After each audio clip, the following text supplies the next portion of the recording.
Nu, tad vēl papildinājums tam, ko filmēja.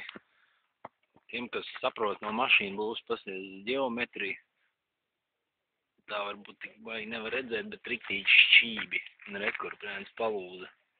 Tā aizgāja uz aizmuguri. Tā, ka šķībumu arī te var redzēt, redziet, riteņi stāv šķībi. Jā.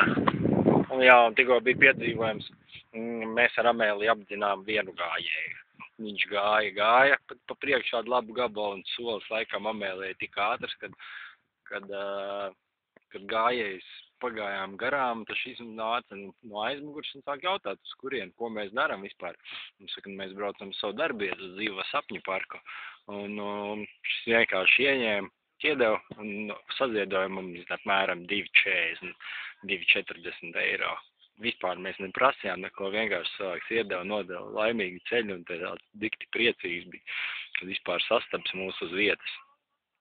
Tāda pozitīvā. Un jā, un tikko zvanīja arī Naira, ļoti īpašs vārds, un jā, un būtībā mēs te tagad dodamies pie viņas uz māju, uz saimniecību. Nu, ja aicina ciemos, tad mēs arī ejam būtībā. Tur cerams, iespējams, varēsim arī vāģus pieregulēt un sataisīt un atvilkt telpu un skatīsimies, kā tur tālāk viss attīstīsies, ja? Labi, pagaidām, čau, tā.